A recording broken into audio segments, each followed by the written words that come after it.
আসসালামু আলাইকুম ওয়া রাহমাতুল্লাহি ওয়া বারাকাতুহু। আলহামদুলিল্লাহি রাব্বিল আলামিন ওয়াসসালাতু ওয়াসসালামু আলা আশরাফিল আমবিয়া ওয়াল মুরসালিন নবিয়িনা মুহাম্মাদিন ওয়া আলা আলিহি ওয়া আসহাবিহি আজমাইন, আম্মা বা'দ। সম্মানিত দর্শকবৃন্দ, আমরা আলোচনা করছিলাম ইমাম আবু জাফর তাহাবী রাহমাতুল্লাহ রচিত বয়ান ইতিকাদ আহলুস সুন্নাহ ওয়াল জামাআহ, আহলুস সুন্নাহ ওয়াল জামাআতের আকীদার বর্ণনা এই কিতাবটির একটি অংশ নিয়ে, যেখানে আমাদের ইমাম নবী রাসূলদের কিছু বৈশিষ্ট্য বর্ণনা করছিলেন। সেখানে আমরা আলোচনার ধারাবাহিকতা এসেছিলাম যে নবী রাসূলগণকে আল্লাহ তাআলা বিভিন্ন রকমের নিদর্শন দিয়েছেন, যেগুলোর মাধ্যমে তখনকার সময়ে যাদের কাছে তারা প্রেরিত হয়েছিলেন তারা সেগুলো দেখে ঈমান এনেছিল। আমাদের নবী মুহাম্মদ রাসূলুল্লাহ সাল্লাল্লাহু আলাইহি ওয়াসাল্লামও সেরকম নিদর্শন প্রাপ্ত হয়েছিলেন এবং সেটা তিনি নিদর্শন নিয়ে এসেছিলেন। এর আগে আমরা অন্যান্য নবীদের আলোচনা করেছি, তাদেরকে আল্লাহ তাআলা কী কী বিশেষ নিদর্শন দিয়েছেন, কোরআন এবং হাদিসে যা এসেছে সেগুলো আমরা বিস্তারিত তথ্য তুলে ধরেছি সেগুলোর। এখন আজকে আমরা আলোচনা করব ইনশাআল্লাহ। আজকে আমাদের আলোচ্য বিষয়ে আমাদের নবী মুহাম্মদ রাসূলুল্লাহ সাল্লাল্লাহু আলাইহি ওয়াসাল্লামকে আল্লাহ তাআলা যে সমস্ত নিদর্শন দিয়ে আমাদের কাছে পাঠিয়েছেন এবং যে নিদর্শনগুলো আমাদের জন্য কিয়ামত পর্যন্ত অবশিষ্ট থাকবে এবং যার খবর কখন থাকবে অথবা যার কথা আমাদেরকে এসেছে কোরআন এবং সুন্নাহ, সেগুলো আমরা নবীর নিদর্শন হিসেবে গ্রহণ করে থাকি। এখানে কয়েকটি জিনিস আমাদের জানা দরকার। প্রথমত, কোরআন এবং সুন্নায় কোথাও মুজিজা বলা হয়নি। আমাদের দেশে অনেকেই বা আমাদের সে সমস্ত কিতাব, বিশেষ করে যারা মুতাকাল্লিমিন আশায়রা এবং মাতুরিদিয়া, তাদের কিতাবে দেখা যায় যে নবীর মুজিজা শব্দটি উল্লেখ করা আসলে ঠিক নয়। এই জন্য যে মুজিজা হচ্ছে অপারগ করে দেয়া, এটা তো একটি কাজ মাত্র। নবুয়তের নিদর্শন শুধু অপারগ করে দেয়া নয়। কোরআন এবং সুন্নায় নবুয়তের জন্য যে শব্দটি ব্যবহৃত হয়েছে তা হচ্ছে আয়া। কোরআন এবং সুন্নাহ তা হচ্ছে আয়া বা নিদর্শন বা ইনাত বা প্রমাণ ব্যবহার করা হয়েছে। এই জন্য আমরা কোরআন এবং সুন্নাহর এই পরিভাষাটি ব্যবহার করব, কখনো মুজিজা শব্দটি ব্যবহার করব না। কোরআন এবং সুন্নাহ আসছে আয়া, মুজিজা, আয়া, বুরহান এবং বাইয়িনা, তিনটি শব্দ বেশি ব্যবহৃত হয়েছে। কোরআনে কারিমে আল্লাহ তাআলা যেমন বলেছেন, ফাতিয়াহু ফাকুলা ইন্না রাসূলা রাব্বিকা ফাআরসিল মা'ানা বানি ইসরাঈলা ওয়া লা তুআযিবহুম ক্বাদ জি'নাকা বিআয়াতিন মির রাব্বিকা। যেমন মুসা আলাইহিসসালাতু ওয়াসসালাম এবং হারুন আলাইহিসসালাতু ওয়াসসালাম, তাদের দুজনকে আল্লাহ তাআলা বললেন, ফাতিয়াহু, তোমরা যাও ফেরাউনের কাছে, ফাকুলা, তোমরা দুজনে বলো, লাহু, ফাকুলা অর্থাৎ ফেরাউনকে বলো, ইন্না রাসূলা রাব্বিকা, আমরা দুজনেই আল্লাহর পক্ষ থেকে প্রেরিত রাসূল, ফাআরসিল মা'ানা বানি ইসরাঈল, আমাদেরকে বনি ইসরাঈলকে সাথে দিতে দিন, ওয়া লা তুআযিবহুম, তাদেরকে শাস্তি দিও না, ক্বাদ জি'নাকা বিআয়াতিন মির রাব্বিকা, আমরা তোমার রবের পক্ষ থেকে নিদর্শন নিয়ে এসেছি। এখানে নিদর্শন শব্দটি ব্যবহার করা হয়েছে।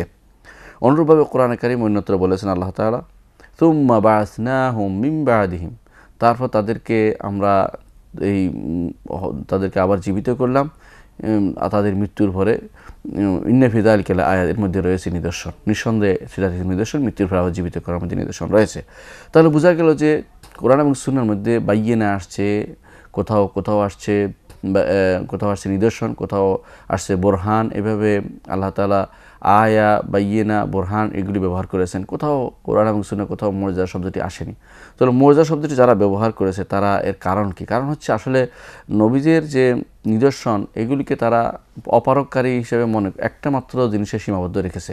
এই জন্য তাদের অনেকে দেখা যায় যদি জিজ্ঞাসা করা হয় মুজিজা কি, তারা বলবে যে আমরুন খারিকুন লিল আদা, যে অভ্যাসের বিপরীত, অভ্যাসের বাইরে যা ঘটে যায় সেটাই হচ্ছে মুজিজা।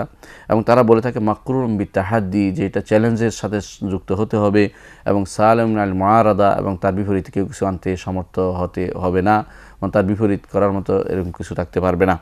এই জন্য তাদের অনেকে আবার কেউ এর সাথে সংযুক্ত করে যে এটা হতে হবে তাদের রিসালাতের সাথে সম্পৃক্ত, দাবির সাথে সম্পৃক্ত হতে হবে।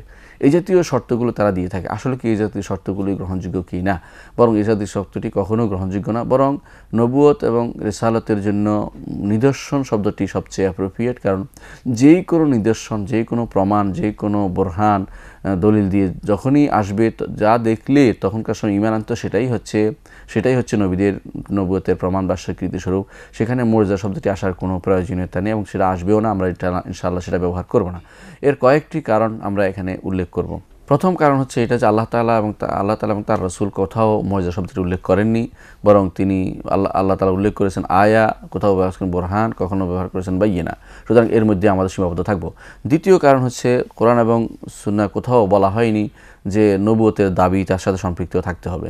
আসলে কোনো নবী যখন আসেন, তিনি যখন চলেও যান, তার তার এই যে সমস্ত নির্দেশন সেগুলি পড়ে থাকে, পরবর্তীদের কাছে কিন্তু নবুয়তের দাবিটা নবী সরাসরি পেশ করতে পারে না। তাহলে নবুয়তের দাবির যে শর্ত লাগানো হয়েছে এটা শুদ্ধ নয়। এই মুতাকাল্লিমিন বিশেষ করে আশারা ও মাতুরিদি দিয়ে শর্তটা দিয়ে ভুল করেছে এবং নবুয়তের সঠিক মর্যাদা সঠিকভাবে তারা উপলব্ধি করতে পারেনি। আল্লাহর পক্ষ থেকে নবুয়ত এবং রিসালাতের সঠিক যে মান, যে সঠিক যে সম্মান, সেটাকে তারা উপলব্ধি করতে পারেনি।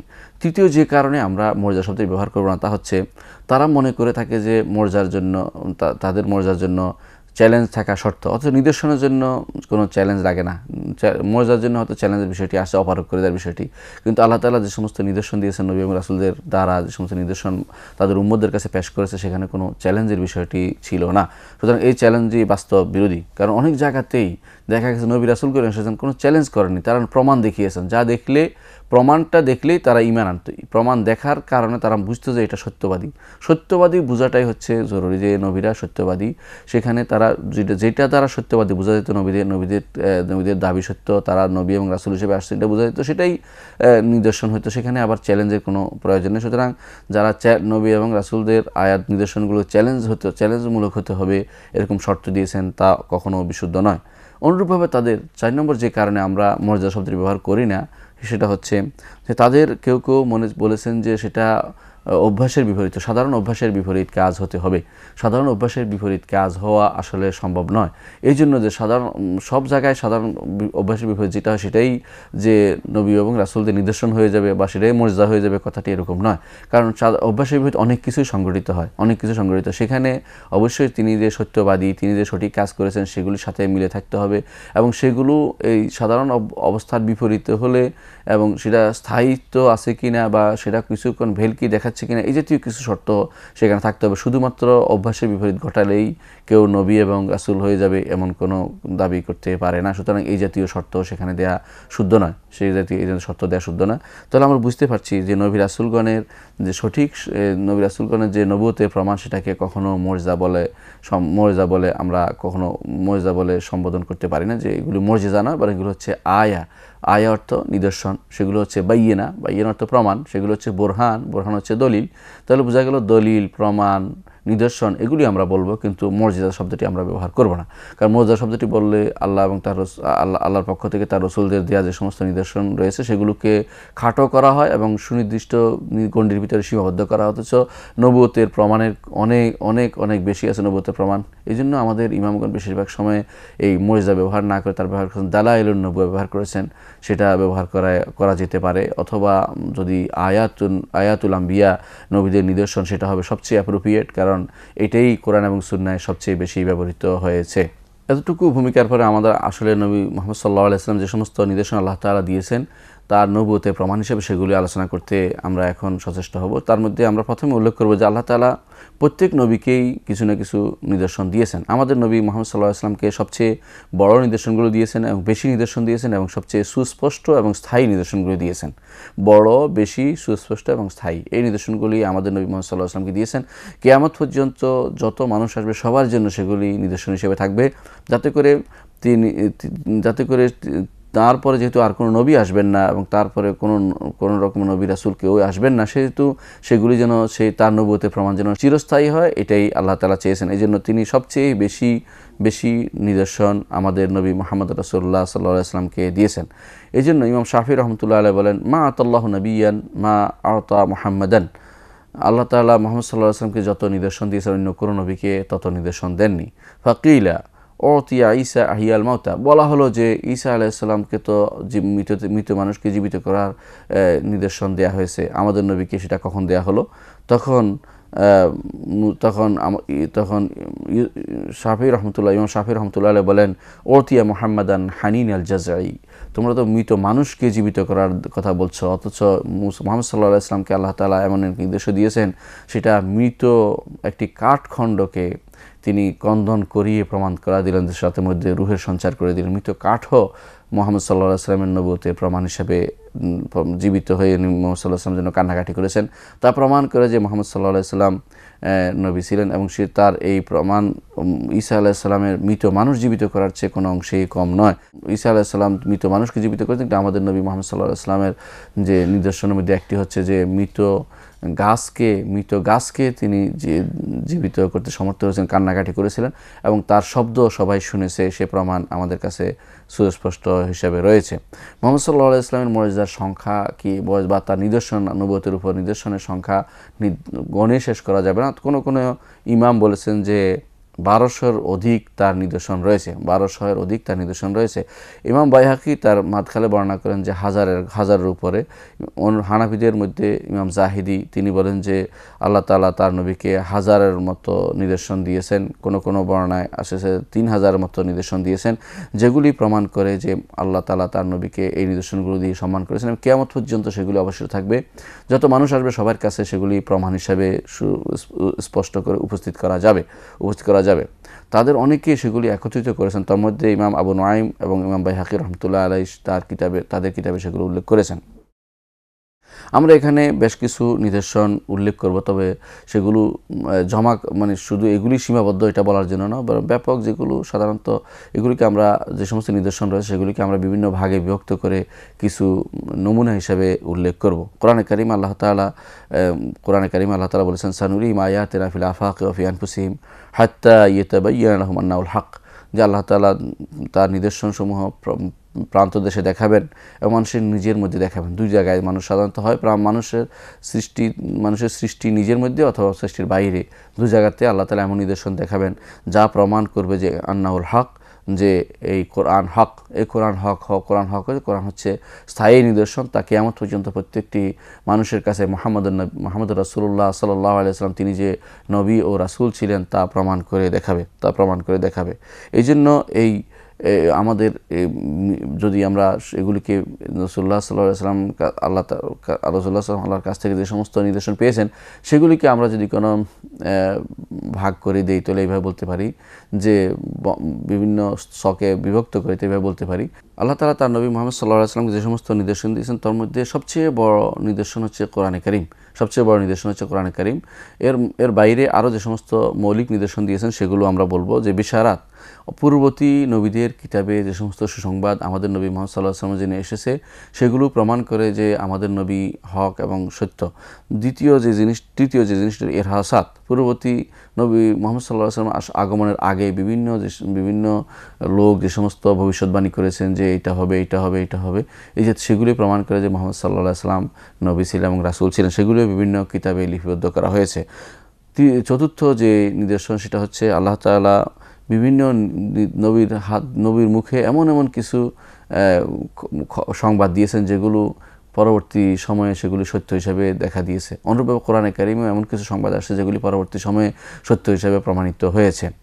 এর বাইরে রাসূলুল্লাহ সাল্লাল্লাহু আলাইহি ওয়াসাল্লাম হাত দিয়ে এমন কিছু কর্মকাণ্ড সংঘটিত হয়েছে যেগুলো প্রমাণ করছে যে রাসূলুল্লাহ সাল্লাল্লাহু আলাইহি ওয়াসাল্লাম সত্য নবী ছিলেন। অনেক কিছু নিদর্শন তার হাত দিয়ে আল্লাহ তাআলা দেখিয়ে দিয়েছেন। ষষ্ঠ যে জিনিস এটা হচ্ছে আল্লাহ তাআলা তার নবীকে এমন চরিত্র দিয়ে দিয়েছেন যে চরিত্র প্রমাণ করে যে মুহাম্মদ সাল্লাল্লাহু আলাইহি ওয়াসাল্লাম সত্য নবী ছিলেন। সপ্তম যে বড় যে নিদর্শনটা হচ্ছে যে আল্লাহ তাআলা তার চলাফেরা জীবনযাত্রা এবং তার যে সমস্ত নিয়ম কারণ তিনি শিখিয়ে দিয়েছেন সেগুলো তার শরীয়তের মাধ্যমে প্রমাণ করে দিলেন যে এইগুলি সবই হচ্ছে নবুয়তের নিদর্শন, নবুয়তের প্রমাণ, যার মতো করে কোনো কিছু কেউ কোনোদিন আনয়ন করতে পারবে না। আমরা এই বিষয়গুলো আরও বিস্তারিত আলোচনা করতে পারি। প্রথম হচ্ছে পূর্ববর্তী কিতাবসমূহে আল্লাহ তাআলা আমাদের নবী মুহাম্মদ সাল্লাল্লাহু আলাইহি ওয়াসাল্লামের বিভিন্ন বর্ণনা উল্লেখ করেছেন। কোরআনে কারিমে আল্লাহ তাআলা সেই বিষয়গুলো তুলে ধরেছেন। তিনি বলেছেন যে পূর্ববর্তী কিতাবে এই নবীর কথা উল্লেখ পাওয়া যায়। কোরআনে কারিমে আল্লাহ তাআলা বলেছেন যদি পূর্ববর্তী কিতাবে সেটা না পাওয়া যায়, অর্থ হচ্ছে তারা সেটাকে বিকৃত করে ফেলেছে অথবা সেটাকে ভিন্ন রূপ দান করেছে যাতে মানুষ বুঝতে না পারে। কিন্তু আমাদের কোরআন যেহেতু হক, সেখানে উল্লেখ করা হয়েছে যে পূর্ববর্তী কিতাবসমূহে আমাদের নবী মুহাম্মদ সাল্লাল্লাহু আলাইহি ওয়াসাল্লাম বিভিন্ন গুণাগুণ বর্ণনা করা হয়েছে। কোরআনে কারিমে আল্লাহ তাআলা বলেন আল্লাযীনা ইয়াত্তাবিউনা রাসূলান নাবিয়্যাল উম্মি আল্লাযী ইয়াজিদুনাহু মাকতুবান ইনদাহুম ফিত তাওরাত ওয়াল ইনজিল ইয়া'মুরুহুম বিল মা'রুফ ওয়া ইয়ানহাহুম আনিল মুনকার ওয়া ইউহিল্লু লাহুমুত তাইয়্যিবাত ওয়া ইউহাররিমু আলাইহিমুল খাবায়েস ওয়া ইয়াদাউ আনহুম ইসরাহুম ওয়াল আগলাল লাতী কানাত আলাইহিম ফাল্লাযীনা আমানু বিহি ওয়া আযযারুহু ওয়া নাসারুহু ওয়াত্তাবা'আন নূর আল্লাযী উনজিলা মা'আহু উলাইকা হুমুল মুফলিহুন। যারা অনুসরণ করে রাসূল, নবী, উম্মি, তিনটি শব্দ গুণ এখানে উল্লেখ করা হয়েছে। যারা উম্মি, নবী, রাসূলের অনুসরণ করে, রাসূলুল্লাহ সাল্লাল্লাহু আলাইহি ওয়াসাল্লাম কখনো কোনো প্রাতিষ্ঠানিক পড়ালেখা করেন না, এই জন্য তাকে কোনো প্রাতিষ্ঠানিক শিক্ষিত বলা যাবে না, এই জন্য উম্মি বলা হয়ে থাকে। সেটা উম্মি নবী, যিনি কোনো লেখাপড়া জানতেন না, বাইরে কোনো লেখাপড়া জানতেন না, আল্লাহ তাআলা তাকে যা জানিয়েছেন সেটা ছাড়া। নবী আল উম্মি, তিনি নবী ছিলেন, রাসূল ছিলেন। যারা এই নবী, রাসূল, উম্মি, এই তিন গুণে গুণান্বিত ব্যক্তির অনুসরণ করে, যার কথা ইয়াজিদুনাহু মাকতুবান ফিত তাওরাত ওয়াল ইনজিল ইনদাহুম ফিত তাওরাত ওয়াল ইনজিল, যার কথা তারা পায় লিখিত তাদের কিতাবের মধ্যে, তাওরাত এবং ইনজিলের মধ্যে তারা লিখিত পায়। ইয়ামুরুহুম বিল মারুফ, তারা এটাও পায় তাদের কিতাবের মধ্যে যে, এবং এটাও হতে পারে এক অর্থ, আরেক অর্থ হতে পারে তিনি কী কাজ করেন সেটা উল্লেখ করা হচ্ছে। ইয়ামুরুহুম বিল মারুফ, তিনি তাদেরকে সৎ কাজের আদেশ দেন। ও ইয়ানহা আনিল মুনকার, অসৎ কাজ থেকে তাদেরকে নিষেধ করেন। ও ইউহাল্লিলু লাহুমুত তাইয়্যিবাত, এবং তিনি তাদের জন্য পবিত্র জিনিসগুলো হালাল করে দেন। ও ইউহাররিমু আলাইহিমুল খাবায়েস, খবিস জিনিসগুলো যা অপবিত্র সেগুলো তাদের জন্য হারাম করে দেন। ও ইয়াদাউ আনহুম ইসরাহুম, তাদের উপরে উপস্থিত সমস্ত বিপদ, সেগুলি তাদের বিপদগুলো, যে সমস্ত বাধা সেগুলি তাদেরকে দূর করে দেন। ওয়াল আগলা আল্লাতি কানাত আলাইহিম, তাদের উপর যে সমস্ত জিনিস তাদের বিপদের জন্য, তাদের উপর যে সমস্ত চাপিয়ে দেওয়া, যে সমস্ত বিপদ ছিল, চাপিয়ে দেওয়া যে সমস্ত আযাব ছিল, সেগুলিকে তিনি সরিয়ে দেন। ফাল্লাযীনা আমানু বিহি, এরপর যারা এই নবীর উপর ঈমান আনবে, ওয়াজ্জারু, তাকে সহযোগিতা করবে, ওয়ানাসারু, তাকে সাহায্য করবে, ওয়াত্তাবাউ নূর আল্লাযী উনজিলা মাহু, এবং তার কাছে যে নূর নাজিল হয়েছে সেটা অনুসরণ করবে, অর্থাৎ কোরআনে কারীম অনুসরণ করবে, উলাইকা হুমুল মুফলিহুন, তারাই সফল কাম। আমরা ইনশাআল্লাহ এই বিষয়ে আরও বিস্তারিত আলোচনা করব। প্রথমে এটাই আমাদের বলা উদ্দেশ্য যে আল্লাহ তাআলা পূর্ববর্তী কিতাবসমূহে আমাদের নবী মুহাম্মদ সাল্লাল্লাহু আলাইহি ওয়াসাল্লামের বিভিন্ন নিদর্শন উল্লেখ করেছেন। তিনি তাঁর কিছু গুণাগুণ সেখানে উল্লেখ আছে, যা প্রমাণ করে যে এই গুণাগুণ সম্পন্ন ব্যক্তি একমাত্র মুহাম্মদ রাসূলুল্লাহ সাল্লাল্লাহু আলাইহি ওয়াসাল্লাম, এবং সেই কারণে সেটাই প্রমাণ করছে যে আমাদের নবী সত্যিকার হক এবং সত্য নবী ও রাসূল ছিলেন, আল্লাহর পক্ষ থেকে প্রেরিত সর্বশেষ নবী এবং রাসূল ছিলেন। এ বিষয়ে ইনশাআল্লাহ আমরা পরবর্তীতে কোরআন আয়াত এবং পূর্ববর্তী কিতাবের বিভিন্ন তথ্য ধরে রাসূলুল্লাহ সাল্লাল্লাহু আলাইহি ওয়াসাল্লাম হাদিস থেকেও নিয়ে এসে এগুলো আলোচনা করব। ততক্ষণ আপনারা সুস্থ থাকুন, ভালো থাকুন। আসসালামু আলাইকুম ওয়া রাহমাতুল্লাহি ওয়া বারাকাতুহু।